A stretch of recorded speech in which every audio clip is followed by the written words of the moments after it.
नमस्कार मित्रों, मैं डॉक्टर आनंद जयंत काले, कंसल्टेंट प्लास्टिक सर्जन और डायरेक्टर लेक सिटी हॉस्पिटल फिर एक नए वीडियो के साथ आपके सामने उपस्थित हूं। आज हम फिर पुराने क्वेश्चंस को ही लेंगे और एक नया वीडियो बनाएंगे। कई लोगों ने यह सवाल पूछा है कि ब्रेस्ट के साइज को बढ़ाने के लिए कोई ऐसी टेक्निक है जिसमें चमड़ी पे चीरा नहीं लगाना पड़ता या कोई स्कार मार्क नहीं आता। तो जी हाँ, ब्रेस्ट के साइज को बढ़ाने के लिए ऐसी टेक्निक है जिसमें हम बिना चीरा लगाए एक छोटे से छेद के द्वारा वहां पे फैट ग्राफ्टिंग करके चर्बी का इंजेक्शन लगा के और ब्रेस्ट के साइज को बढ़ा सकते हैं। ब्रेस्ट फैट ग्राफ्टिंग पिछले 8-10 सालों में डेवलप हुई टेक्निक है। उसके पहले ये ऑप्शन हमारे पास अवेलेबल नहीं होता था। उस समय हमारे पास ब्रेस्ट के साइज को बढ़ाने के लिए सिर्फ सिलिकॉन इम्प्लांट होता था और सिलिकॉन इम्प्लांट का प्रॉब्लम ये होता था कि वो एक फॉरेन बॉडी होती है जो अंदर जाती है और दूसरा उसके रिजेक्शन के चांस होते हैं, उसके इन्फेक्शन के चांस होते हैं और चमड़ी पे बड़ा चीरा भी आता है। करीब 3 से 4 सेंटीमीटर का एक कट लगाना पड़ता है दोनों ब्रेस्ट के नीचे और उसमें से इम्प्लांट को डालना होता है।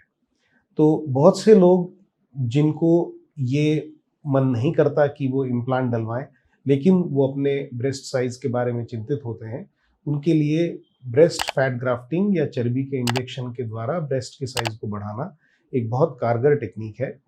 उसका एक ही लिमिटेशन होता है कि बहुत दुबली पतली महिलाओं में ये ऑप्शन उपलब्ध नहीं होता, क्योंकि नॉर्मली हम ये जो फैट निकालते हैं, जो चर्बी निकालते हैं, इसको हम पेट से निकालते हैं, एब्डोमेन से निकालते हैं और कभी कभी बटक्स से भी ले सकते हैं, जांघों से भी लेते हैं, लेकिन ज़्यादातर जो चर्बी हमको मिलती है वो एब्डोमेन या पेट से ही मिलती है। तो बहुत दुबली महिलाओं में ये ऑप्शन उपलब्ध नहीं होता, लेकिन जो भी मीडियम साइज हो या जिनके ऊपर एब्डोमेन में फैट एडिक्वेट क्वांटिटी में हो, तो उसमें हम फैट ग्राफ्ट को हार्वेस्ट करते हैं और 100 ml, 150 ml, 200 ml या कई बार 250 ml फैट तक हम एक एक ब्रेस्ट में ट्रांसफर करके और उस ब्रेस्ट साइज को बढ़ा सकते हैं। ये भी एक ऑपरेशन होता है जिसमें बेहोश करके इस ऑपरेशन को किया जाता है। ऑपरेशन का टोटल टाइम अंदाजन 1.5 से 2 घंटे हो सकता है, डिपेंडिंग अपॉन हम कितना फैट इंजेक्ट कर रहे हैं। इसमें कुछ कॉम्प्लिकेशंस होने के चांसेस होते हैं, लेकिन वो चांसेस बहुत कम होते हैं। ये एक बहुत रूटीनली किया जाने वाला ऑपरेशन है और जितना कॉमन गायनेकोमेस्टिया सर्जरी है, उतनी ही कॉमन अब ब्रेस्ट में फैट ग्राफ्टिंग की भी सर्जरी हो गई है और ये बहुत कारगर तरीका है। इसमें हमको न तो कोई सिलिकॉन इम्प्लांट का इस्तेमाल करना होता है, न ही चीरा स्किन के ऊपर लगता है और फैट ग्राफ्ट जो होता है उसमें सिर्फ एक ही दिक्कत होती है कि वो कुछ हद तक रिजॉर्ब हो जाता है। तो हमने सपोज 200 ml के आसपास फैट डाला है तो उसका 20-25%, 30% कई बार बॉडी रिजॉर्ब कर लेती है।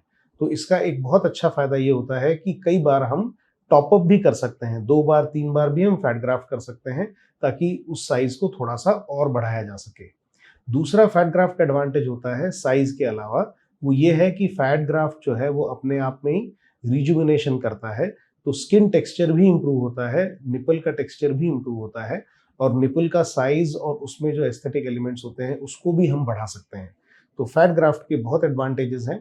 सूटेबल पेशेंट को सिलेक्ट करके और प्लास्टिक सर्जन बहुत अच्छे रिजल्ट्स देते हैं।